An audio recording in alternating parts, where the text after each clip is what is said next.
황소를 드림보다 진정한 찬양을 즐겨 받으시는 하나님 아버지를 찬양합니다. 거룩한 주일 하나님의 백성들이 주님 존전의 예배자로 서게 하시고 주님 저녁 말씀을 사모하는 심령들이 다시 예배로 모이게 하시니 감사합니다. 광야에 길을 내시고 사막에 강물이 흐르게 하신 하나님 아버지, 35년 전 서천리에 우리 교회를 세우시고 카이로스의 시간 속에 놀라운 부흥의 역사를 주관하셔서 지역사회 복음 사역을 감당하는 교회로 우뚝 서게 하심을 감사합니다. 여기까지 인도하신 에베네셀 하나님 아버지, 사도행전의 삶을 사는 교회로 창립되어서 우리나라 모든 나라 하나님 나라의 비전을 바라보며 너브 피플의 사역 목표를 가지고 달려가게 하심을 감사드리오며, 특별히 우리 교회의 염원을 담은 우모아 비전 센터를 하나님의 은혜 가운데 세워가게 하심을 감사합니다.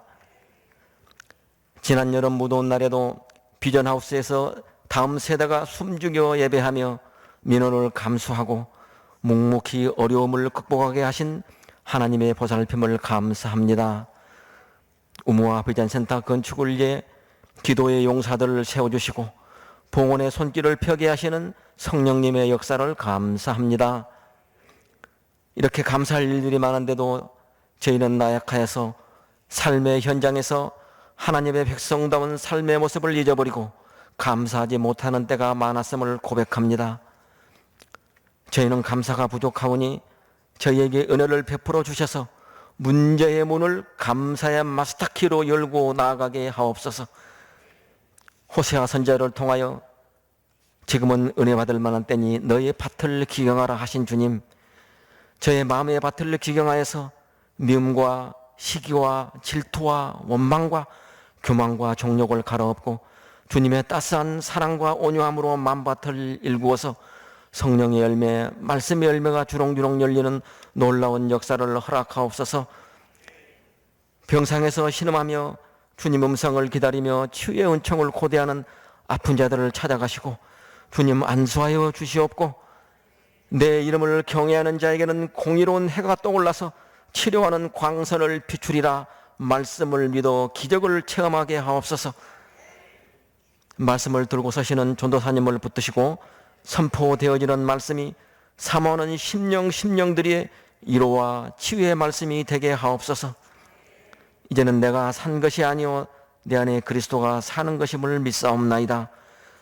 부활이신 예수님의 이름으로 기도하오며 이제 함께 주님께서 가르쳐 주신 기도를 드리옵나니, 하늘에 계신 우리 아버지여, 이름이 거룩히 여김을 받으시오며 나라가 임하시오며 뜻이 하늘에서 이루어진 것 같이 땅에서도 이루어지이다.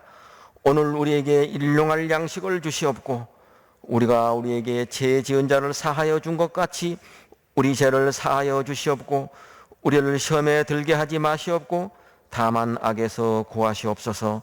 나라와 권세와 영광이 아버지께 영원히 싸움나이다. 아멘.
네, 나오신 분들이 1권사회, 2권사회, 3권사회, 4권사회 회장단님들만 다 나오신 겁니다.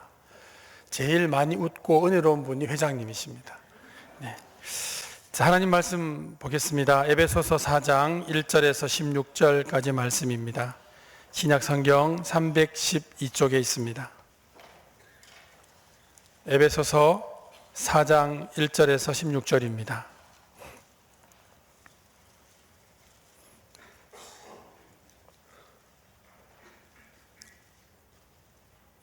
우리 하나님 말씀 함께 받들어 읽겠습니다. 그러므로 주 안에서 갇힌 내가 너희를 권하노니 너희가 부르심을 받은 일에 합당하게 행하여 모든 겸손과 온유로 하고 오래 참음으로 사랑 가운데서 서로 용납하고 평안에 매는 줄로 성령이 하나 되게 하신 것을 힘써 지키라. 몸이 하나요 성령도 한 분이시니 이와 같이 너희가 부르심의 한 소망 안에서 부르심을 받았느니라. 주도 한 분이시요 믿음도 하나요 세례도 하나요 하나님도 한 분이시니 곧 만유의 아버지시라. 만유 위에 계시고 만유를 통일하시고 만유 가운데 계시도다. 우리 각 사람에게 그리스도의 선물의 분량대로 은혜를 주셨나니 그러므로 이르기를 그가 위로 올라가실 때에 사로잡혔던 자들을 사로잡으시고 사람들에게 선물을 주셨다 하였도다. 올라가셨다 하였은즉 땅 아래 낮은 곳으로 내리셨던 것이 아니면 무엇이냐. 내리셨던 그가 곧 모든 하늘 위에 오르신 자니 이는 만물을 충만하게 하려 하심이라. 그가 어떤 사람은 사도로 어떤 사람은 선지자로 어떤 사람은 복음 전하는 자로 어떤 사람은 목사와 교사로 삼으셨으니 이는 성도를 온전하게 하여 봉사의 일을 하게 하며 그리스도의 몸을 세우려 하심이라. 우리가 다 하나님의 아들을 믿는 것과 아는 일에 하나가 되어 온전한 사람을 이루어 그리스도의 장성한 분량이 충만한 데까지 이르리니 이는 우리가 이제부터 어린아이가 되지 아니하여 사람의 속임수와 간사한 유혹에 빠져 온갖 교훈의 풍조에 밀려 요동하지 않게 하려 함이라. 오직 사랑 안에서 참된 것을 하여 범사에 그에게까지 자랄지라. 그는 머리니 곧 그리스도라. 그에게서 온 몸이 각 마디를 통하여 도움을 받음으로 연결되고 결합되어 각 지체의 분량대로 역사하여 그 몸을 자라게 하며 사랑 안에서 스스로 세우느니라. 아멘. 이제 김선우 전사님 나오셔서 너와 나가 아닌 우리란 제목으로 주의 말씀을 전하시겠습니다.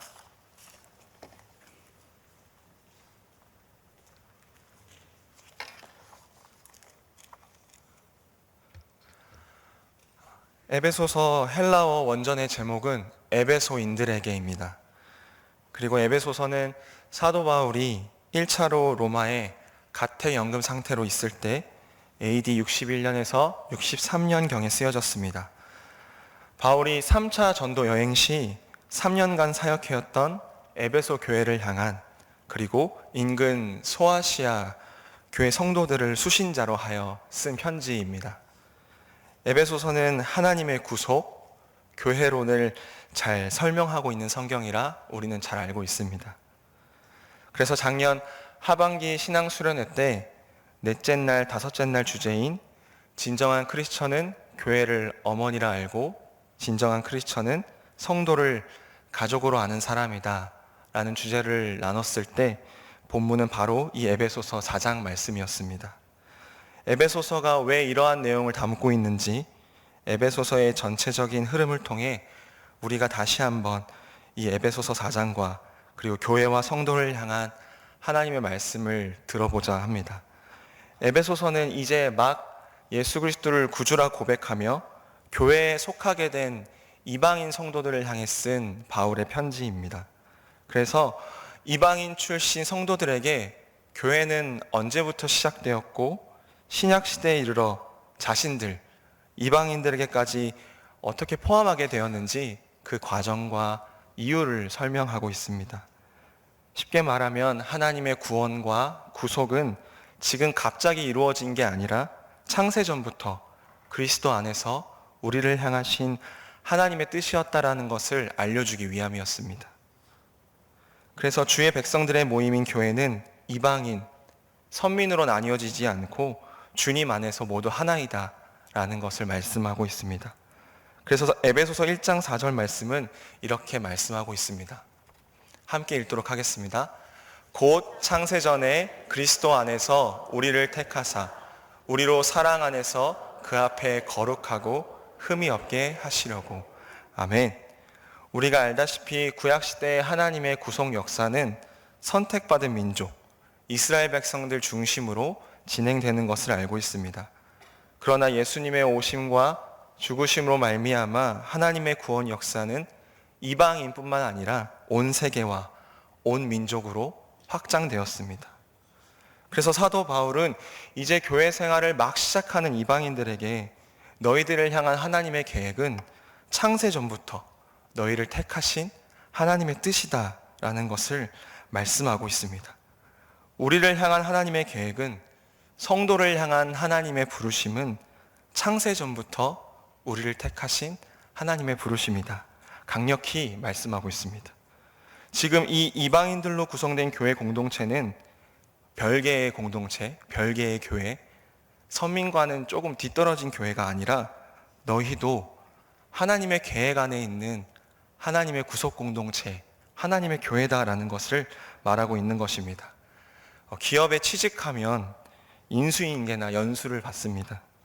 저는 일반적인 기업에서 일해보지 않았고 군생활을 구청에서 했고요. 음악학원에서 강사로 일했기 때문에 이런 이해가 부족하지만 그래도 어느 조직이나 공동체에 들어가면 그 공동체가 언제 생겨났고 어떤 흐름을 거쳐 이제까지 왔는지에 대한 설명을 듣습니다. 그리고 어떠한 공동체는 어떤 가치관을 갖고 있는지, 어떤 방향성을 가지고 있는지 가장 먼저 듣게 되죠. 그런 것처럼 사도 바울은 에베소 교인들에게, 이제 막 교회 생활을 시작하는 이방인들에게 교회는 어떻게 시작되었고 어떤 것을 바라봐야 하고 교회의 시스템과 작동 원리를 설명하고 있다고 보면 됩니다. 교회는 하나님을 아버지라 고백하며 예수 그리스도를 믿음으로 구원받은 자녀들이 모여 있는 곳입니다. 우리는 단순한 조직이 아니라 그리스도의 몸으로서 하나의 유기체, 하나의 생명체입니다.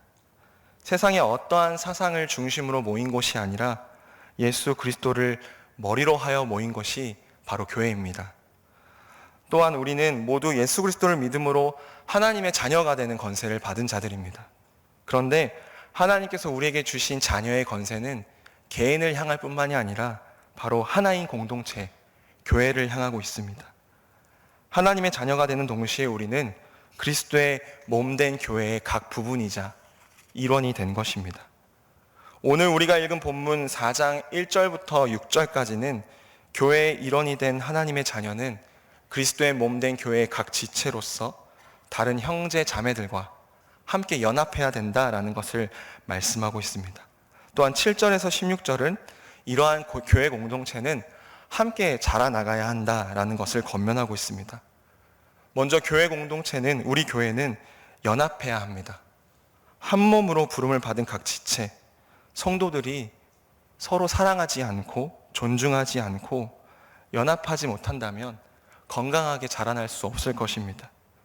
교회는 그리스도의 몸된 교회로서 하나의 유기체, 생명체입니다. 그런데 우리가 서로 싸운다면, 몸의 일부분이 서로를 이해하지 못하고 각자의 기능을 배려하지 못한다면 몸이 건강하지 못한 것처럼 우리가 서로를 존중하고 배려하지 못하고 사랑하지 못한다면 우리의 교회는 건강할 수 없을 것입니다. 그래서 오늘 본문 4절, 6절은 이러한 하나님의 말씀을 잘 나타내고 있습니다. 제가 4절에서 6절 말씀을 읽도록 하겠습니다. 몸이 하나요 성령도 한 분이시니 이와 같이 너희가 부르심의 한 소망 안에서 부르심을 받았느니라. 주도 한 분이시요 믿음도 하나요 세례도 하나요 하나님도 한 분이시니 곧 만유의 아버지시라.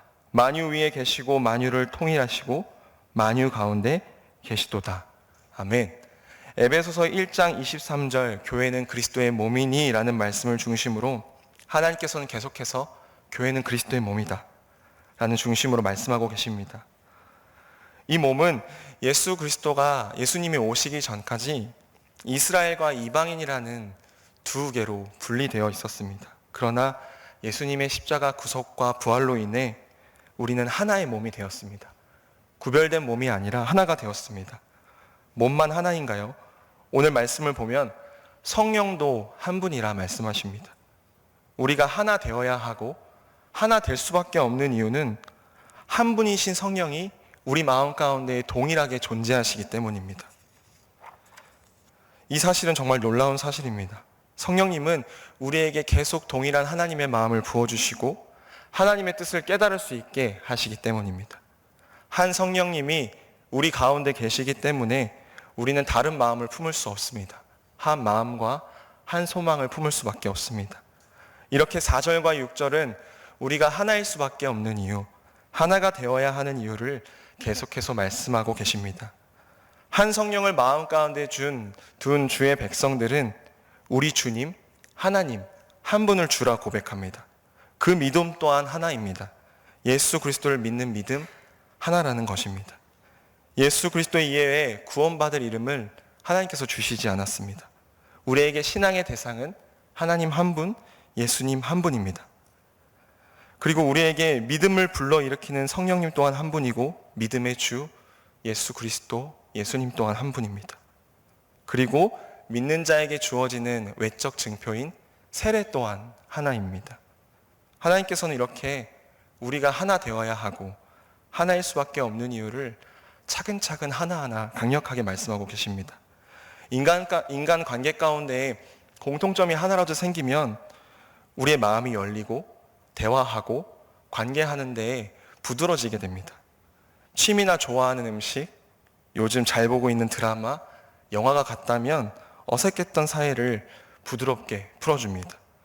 그런데 주님의 몸된 교회인 우리는 공통점도 아닌 동일한 속성을 그것도 여러 가지 가지고 있습니다.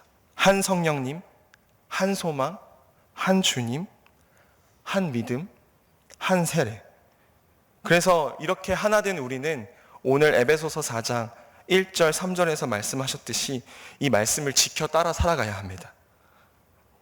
이것은 율법이 아니라 이 진리를 깨달은 자가 당연하게 살아갈 수밖에 없는 말씀인 것입니다. 우리 오늘 본문 1절에서 3절 말씀을 함께 읽도록 하겠습니다. 그러므로 주 안에서 갇힌 내가 너희를 권하노니 너희가 부르심을 받은 일에 합당하게 행하여 모든 겸손과 온유로 하고 오래 참음과 사랑 가운데서 서로 용납하고 평안에 매는 줄로 성령이 하나 되게 하신 것을 힘써 지키라. 아멘. 이 부르심에 합당하게 행하기 위하여 하나님께서는 겸손, 온유, 오래 참음, 사랑, 서로 용납, 지키라 말씀하십니다. 그런데 우리가 2절 말씀을 잘 살펴보면요, 2절에 나오는 성품들은 한 가지의 태도를 지향하고 있습니다. 그것은 바로 서로 용납하는 것입니다. 헬라어 원문의 문장을 보게 되면요, 윗 전치사 역할을 하는 헬라어 메타가 계속 쓰여지고 있습니다. 그래서 원문을 직역하면 모든 겸손과 온유와 오래 참음을 가지고 사랑 가운데에서 서로 용납하라 라고 말씀하십니다. 용납이 무엇인가요? 국어사전을 찾아봤더니 너그러운 마음으로 남의 말이나 행동을 받아들임이라고 적혀 있었습니다. 또한 용납을 뜻하는 헬라어 단어 아네코마이는 다른 사람을 그대로 받아들이고 이해하는 관대함이라는 뜻을 가지고 있습니다. 사실 사도 바울이 에베소 교회를 향해 이 에베소서를 썼을 때 교회가 갖고 있는 다양함, 이질감은 우리보다 더했을 것입니다. 우리는 한 민족입니다. 사는 지역도 비슷하고요. 고향이 달라봤자 우리 한반도 안에 있습니다. 외국이신 분이 있나요? 그래도 우리는 한 민족, 한국 사람입니다. 근데 그때 당시의 교회는 유대인과 이방인, 아예 삶의 가치관과 신분, 국적과 나이, 그러니까 다른 사람들이 모여 교회를 이루고 있었습니다. 그래서 하나님께서는 그 교회를 향해 서로 용납하는 것을 가장 첫 번째로 말씀하고 계십니다. 다른 사람을 있는 그대로 받아들이라. 혹시 우리 안에도 나와 너, 우리와 저들로 나뉘어져 있지 않나요? 용납하고 있지 못한 모습이 우리 가운데도 있지 않은지 돌아봐야 합니다. 나와 너, 우리와 저들로 나누는 우리에게 하나님께서는 너희는 하나야, 한 몸이야, 내 몸 안에 있는, 내 몸에 속해 있는 한 부분들이야. 그러니 서로 용납해야지, 사랑해야지라고 말씀하고 계십니다. 우리의 이러한 연약함을 잘 나타내는 이야기가 바로 요나의 이야기인데요. 작년 6월 넷째 주 주일 말씀이었습니다. 요나 이야기 다들 기억하시나요? 요나 이야기는 어떻게 전개되나요? 하나님께서 요나에게 이스라엘 백성을 꾸준히 괴롭히던 아수르의 수도인 니느웨에 가서 하나님의 뜻을 전파하라, 심판이 다가왔으니 회개를 전파하라 말씀하십니다. 요나는 불순종합니다. 그래서 물고기 배에 잡혔다가 회개하고 이제 니느웨에 가게 됩니다. 그래서 요나는 아수르의 수도 니느웨에 가서 하나님의 뜻을 전파합니다. 회개하라, 회개하라. 40일이 지나면 니느웨는 멸망한다고 요나는 강력히 선포합니다. 그리고 놀랍게도 니느웨 백성들은 이방인들이었지만 하나님의 심판을 심각하게 받아들이고 순종합니다. 왕까지 나서서 회개를 선포합니다. 자신이 키우는 짐승들까지 금식시키며 하나님을 두려워하고 자신들이 지은 죄를 진심으로 회개하는 모습을 보입니다. 그래서 요나는 이러한 하나님을 못마땅해 하며 화를 냅니다. 그런데 요나는 이미 하나님이 이러한 분인 줄을 알고 있었습니다. 회개하면 용서하실 거다.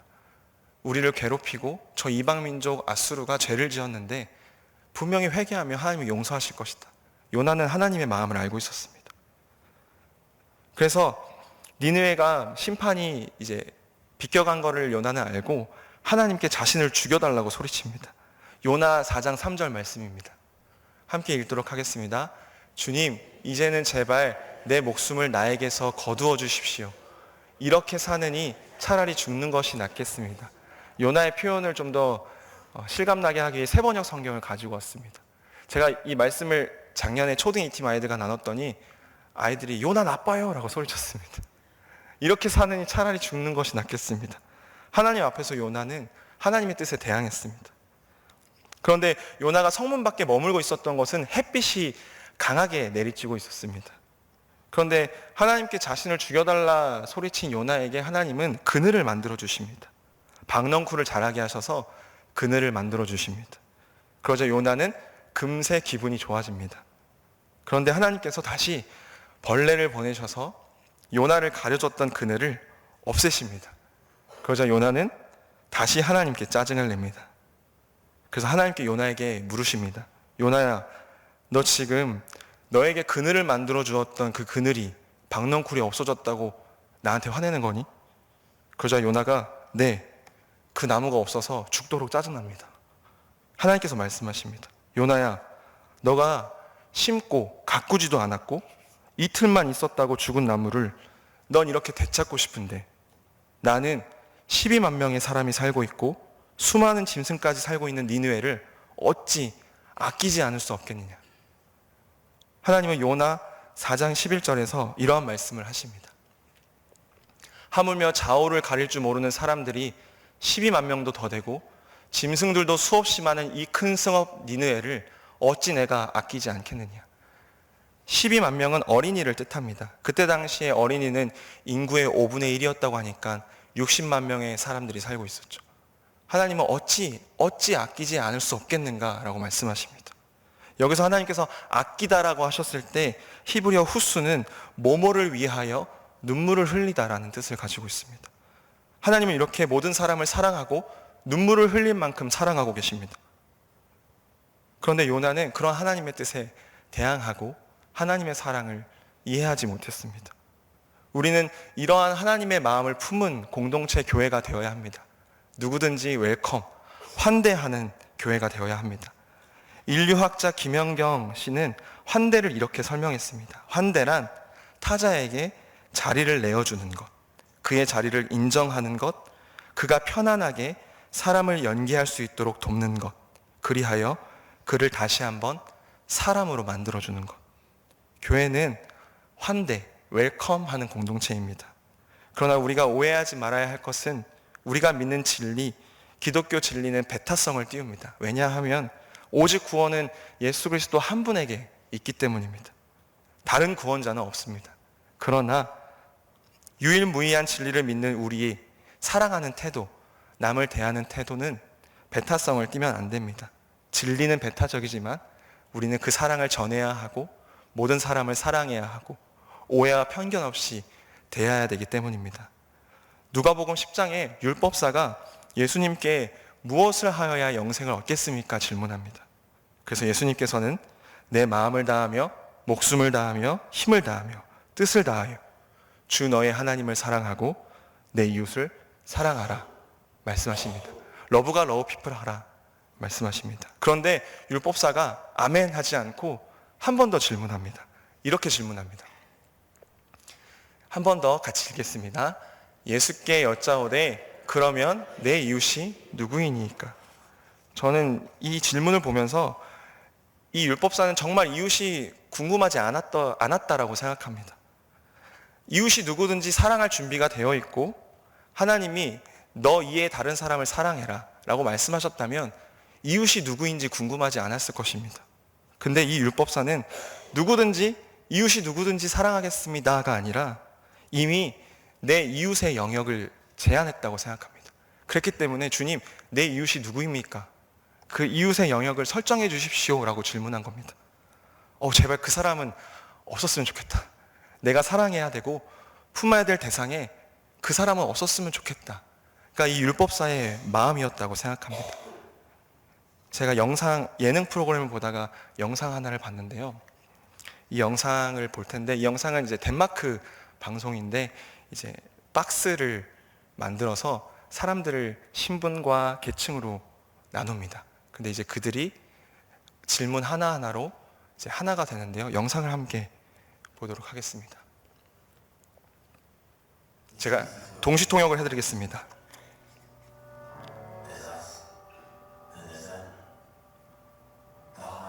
부자인 사람들, 부자가 아닌 사람들, 믿을 만한 사람들, 피하고 싶은 사람들, 새롭게 들어온 사람들, 원래 있었던 사람들, 시골에 사는 사람들, 소를 한 번도 보지 못한 사람들, 종교를 믿는 사람, 종교를 믿지 않는 사람.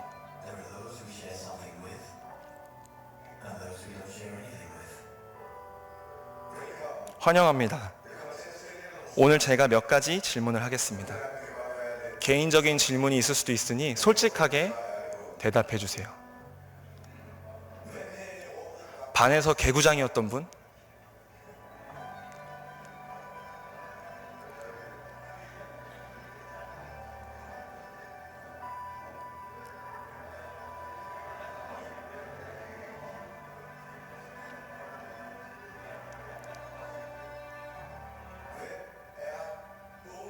아이를 입양하신 분?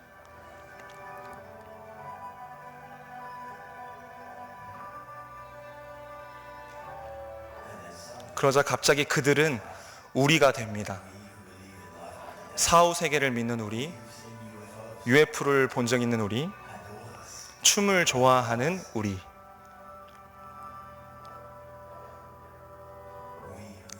따돌림을 받았던 우리, 누군가를 따돌렸던 우리,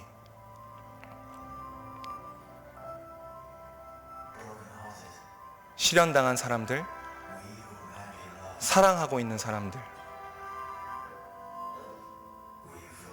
외로운 사람들, 삶의 의미를 찾은 우리, 누군가의 생명을 구한 우리, 그리고 우리는 모두 덴마크를 사랑하는 사람들입니다. 어쩌면 우리를 만드는 것은 우리가 생각하는 것보다 많을지 모릅니다. 영상에서는 하나가 되지 못할 것 같은 사람들을 박스 안에 구분합니다.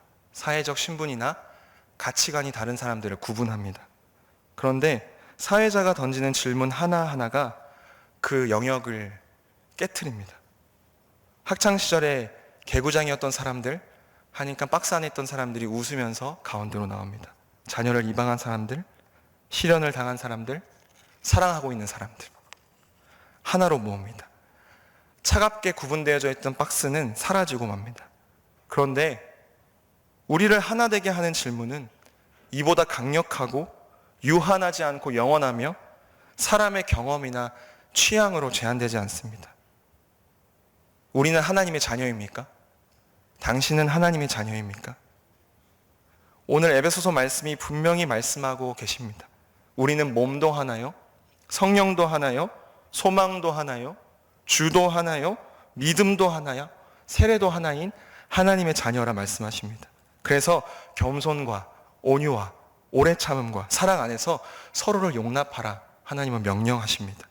하지만 요나는 하나님의 이러한 부르심을 순종하지 못했습니다. 지나친 선민의식에 빠져 교만했었습니다.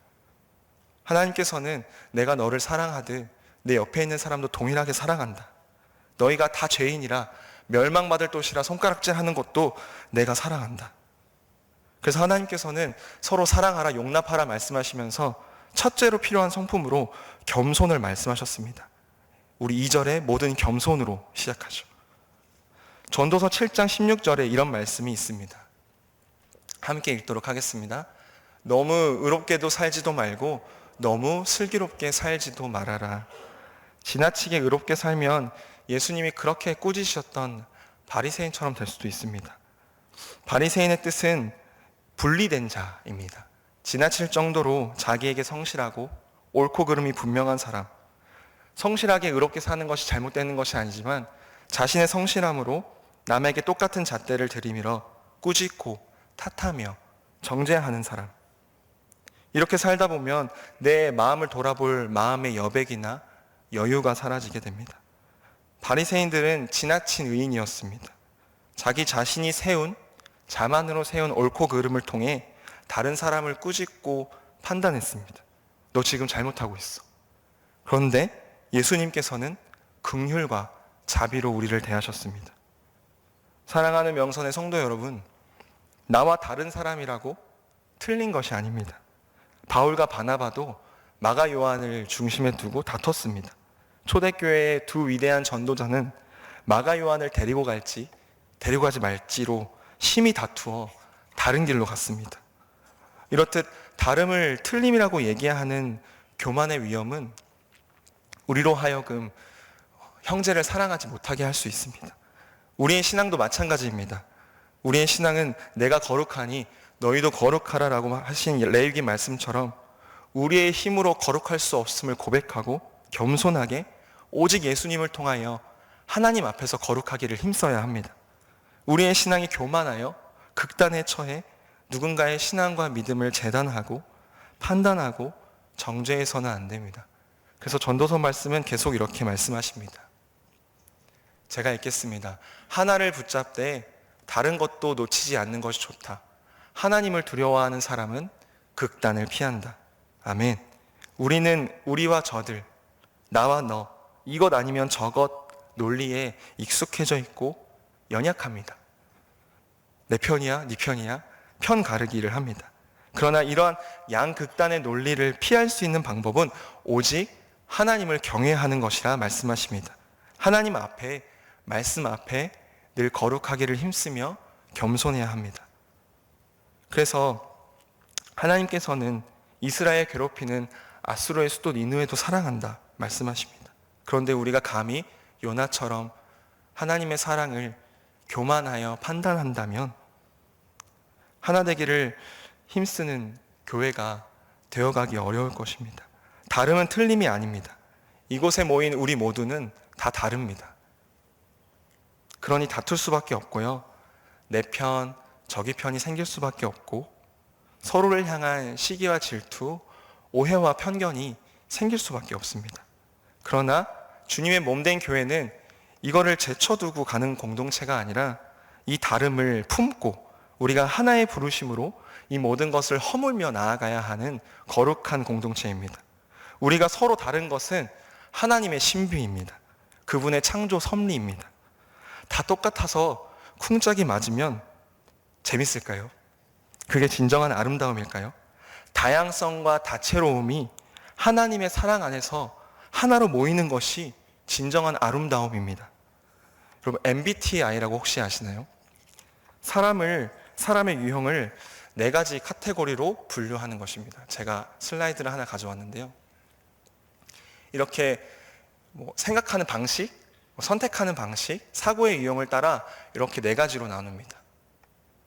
외향적인지 내향적인지, 감각적인지 직관적인지. 저는 내향적이고요. 그리고 감각적, 현실적이고, 사고, 이성적이고, 판단입니다. 그래서 제 MBTI 유형은 ISTJ입니다. 내향적이고, 이상적이기보다 현실적이고, 감정적이기보다는 이성적이고, 이렇게 준비 철저, 이렇게 과정을 중요시 여깁니다. 계획이 틀어지는 것을 두려워하고요. 어딜 갈 때도 11시에 뭐 하고, 1시에 뭐 하고, 5시에 뭐 해야 되는 것을 정하고 그대로 가야 마음이 편한 성향입니다. 그런데 제 ISTJ의 반대되는 성향은 뭐냐면 ENFP입니다. ISTJ를 한마디로 표현하면 선비라고 합니다. 조선시대 선비. ENFP는 스파크형, 불이 팍 터진다고 합니다. 이렇게 공개해서 죄송하지만 제가 결혼할 예비 신부의 성격 유형이 ENFP입니다. 저 정반대입니다. 뒤늦게 알았습니다. 깨달았을 때는 늦었습니다. 그래서 정말 많이 싸웠습니다. 싸움의 영역을 떠나 서로가 서로를 고민하고 연구하는 영역에 다다랐습니다. 왜 저러지? 왜 저러지? 그래서 저는 사랑하는 여인을 이렇게 로맨틱하게 저장하지 않았고 핸드폰에 이렇게 저장했습니다. 알다가도 모를 신비한 그녀라고 저장했습니다. 근데 이제 제가 좀 무심하고 이렇게 세심하지 못해서 많이 힘들게 했을 때 관계에 위기가 한번 왔었습니다. 그래서 제가 진짜 위험하다. 이대로 가다가는 큰일 나겠다 해가지고 제가 편지를 써서 보냈는데요. 제목도 있습니다. 제목, 반대가 끌리는 이유. 정반대, 그런데 반대가 끌리는 듯 우리는 서로 끌어당기나 봐요. 다름은 틀림이 아니니, 다름은 하나님의 신비니, 선한 다름 안에서 그대를 사랑하겠습니다. 하나님의 사랑 안에서 그 신비 속에서 그대를 존중하며 그대를 사랑하겠습니다. 라는 편지를 보내고 그런 심각한 전쟁을 종결시켰습니다. 사랑하는 명선의 성도 여러분, 하나님께서는 오늘 말씀을 통해 나와 너의 구분이 아닌 우리를 말씀하십니다. 우리는 그리스도의 몸된 교회이며 각 부분으로 하나님께서 우리를 부르셨다는 사실을 잊어서는 안 됩니다. 그래서 먼저 서로 용납하라 말씀하셨습니다. 그리고 서로 용납하기 위해서는 겸손하고 온유한 태도, 오래 참는 태도가 필요하다 말씀하셨습니다. 그래서 우린 이 말씀 따라 살아가야 합니다. 오늘 11절, 13절 말씀을 보면 하나님의 부르심은 다양합니다. 하나님께서는 우리를 이렇게 다양하게 부르셔서 성도를 온전하게 하고 그리스도의 몸을 세워가기를 원하십니다. 에베소서 4장 15절, 16절을 제가 읽겠습니다. 오직 사랑 안에서 참된 것을 하여 범사에 그에게까지 자랄지라. 그는 머리니 곧 그리스도라. 그에게서 온몸이 각 마디를 통하여 도움을 받음으로 연결되고 결합되어 각 지체의 분량대로 역사하여 그 몸을 자라게 하며 사랑 안에서 스스로를 세우느니라. 아멘.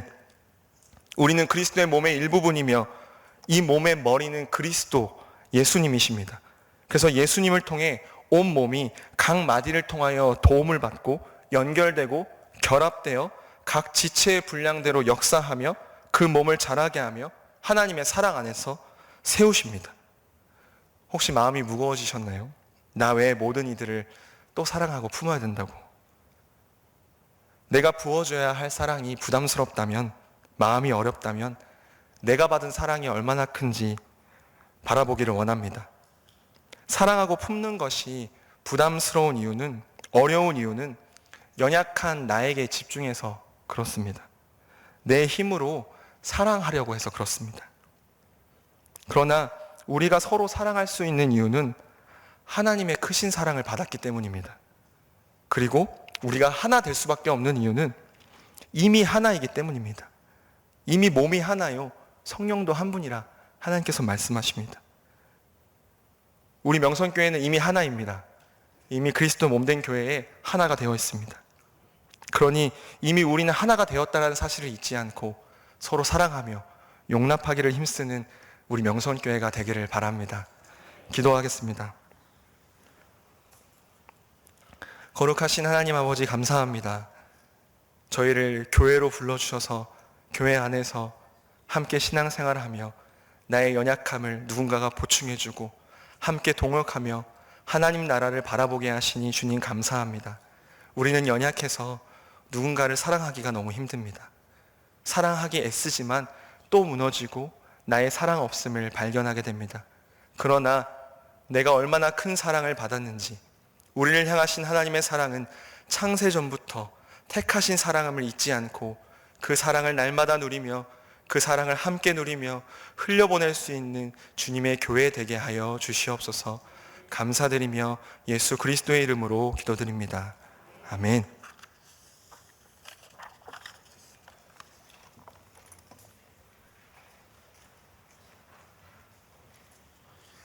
네, 은혜로운 말씀 감사합니다. 우리 다 함께 일어나셔서 찬송가 220장으로 하나님을 찬송하겠습니다. 우리 옆에 있는 분들에게 샬롬으로 인사하실까요? 네. 오늘 말씀을 의지해서 한마디 더 인사하시죠. 당신이 내가 아니어서 사랑합니다. 네, 당신이 내가 아니어서 사랑합니다. 자, 220장 함께 찬송하겠습니다. 광고 말씀 하나 드리겠습니다. 내일 새벽부터 사도행전 강해가 시작이 됩니다. 네, 출석을 매길까 합니다. 네, 좀 많이 어려운 시기를 말씀으로 이겨낼 수 있는 귀한 시간 될 수 있기를 바랍니다. 220장 찬송하겠습니다.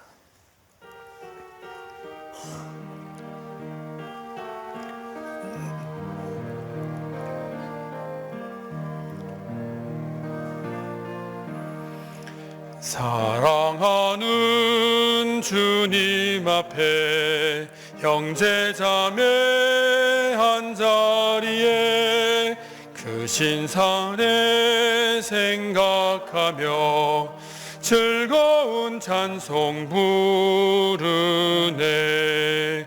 내 주 예수 오늘 받아 모든 사랑 내 몸같이 환난 근심 위로하고 진심으로 사랑하세. 사랑하는 주님 앞에 온갖 충성 다 바쳐서 괴로우나 즐거우나 주님만 힘써 섬기네. 우리 주님 거룩한 손 제자들의 발을 씻어 남 섬기는 종의 도를 몸소 행행 보이셨네. 사랑하는 주님 예수